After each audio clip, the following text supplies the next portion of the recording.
Hi and welcome to Lois and Morgana Davidson Art.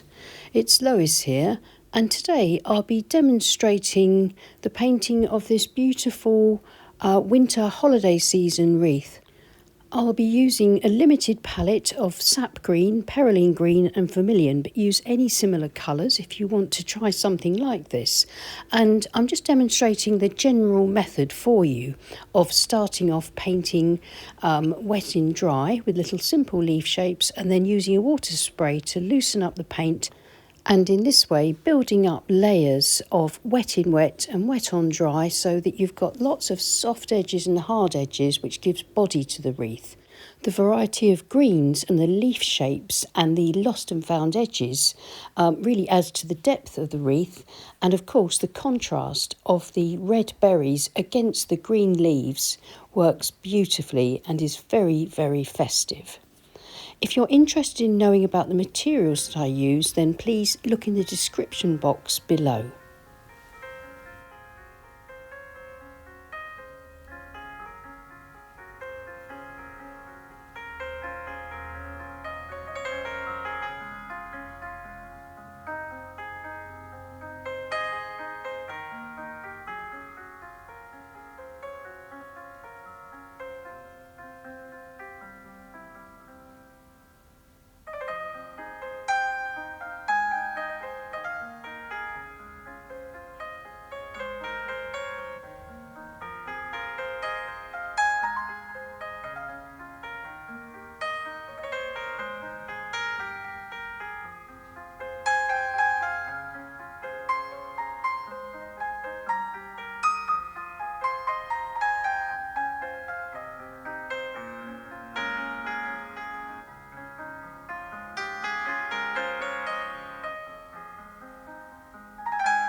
And of course you could always leave your wreath like this with the leaf shapes just painted in wet onto the dry paper, and then add your berries if you prefer this. But this is where I get my water spray, and I'm just going to spray these leaf shapes that were created very simply with the brush.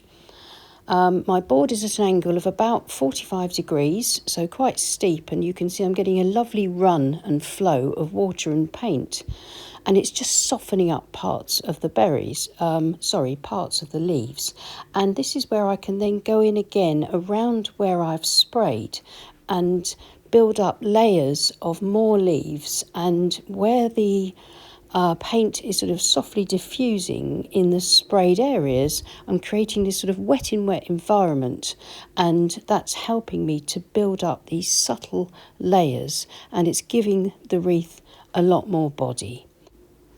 And then once I begin to feel happier with the layering of the green shapes and washes, then I can start adding my berries.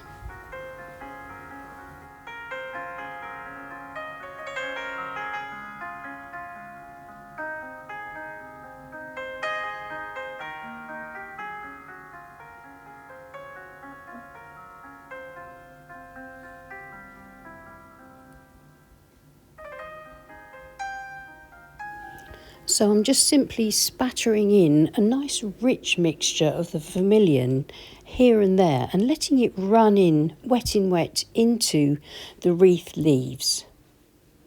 And then as I sort of play around with the shape of this round circular wreath, excuse me, I shall turn my board and sort of tip and tilt it, because you can see that the paint and water is flowing on the page. So I can get whatever effects that I want and spray some more if I want to. If you try this sort of technique, remember every time you sort of try something like this, it'll look completely different. Sometimes things will work, sometimes they won't.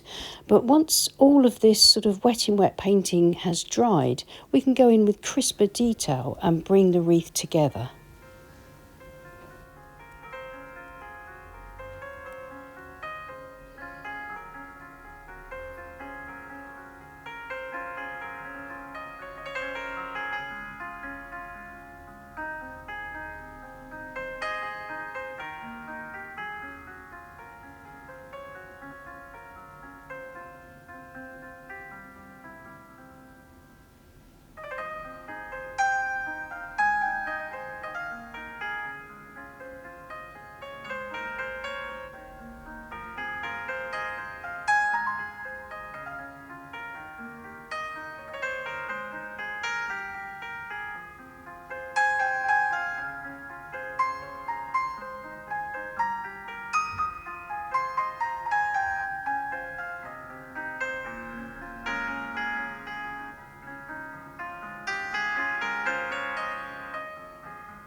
Now I'm going to add this crisper detail using the wet paint onto the dry painting method, so that all of my brushstrokes will be hard edged now.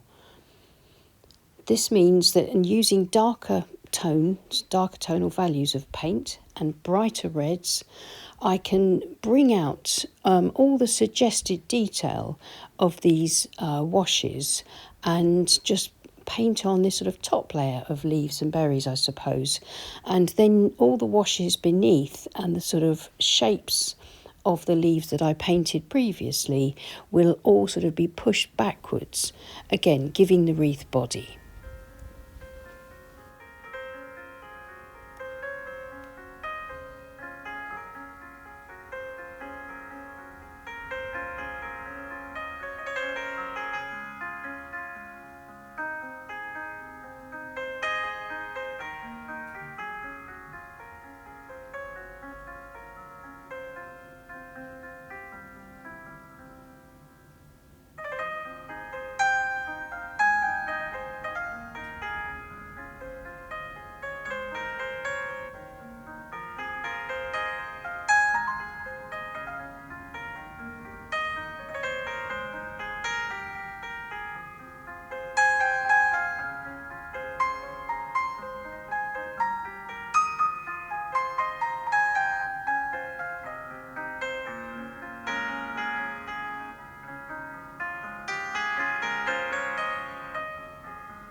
And then lastly, I'm going to spatter on a bit more vermilion, and just those little random dots that hit the paper here and there will just add to the looseness and the freshness of the finished piece.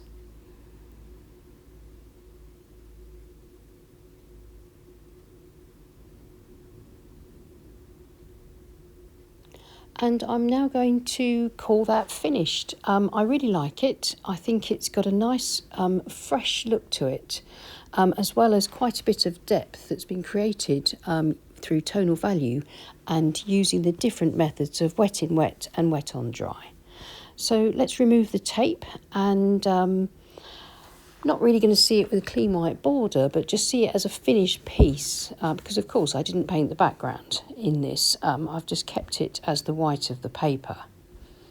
But I hope you can see how the contrast between the wet in wet painting and the wet on dry painting and the tonal values really help this limited palette painting to pop. I just think my greens have dried back a little bit paler on the right, so a few more really dark perylene green leaves just to bring up the contrast in that little patch there. Just a few flicks of the brush, and I'm happy with that. So I hope you enjoyed the demo, and I hope it's given you some ideas of some sort of different things that you could try using these methods, because of course the methods that I show here are not just for the purpose of just these demos. They sort of are transferable skills, important skills that the more you practice them, the more you'll be able to apply them to any type of subject matter.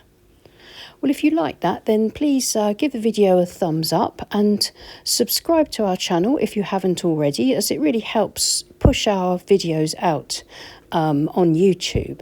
And thank you so much to everyone that supports this channel on Patreon. We really do appreciate you. I'll see you again soon. Take care and happy painting. Bye.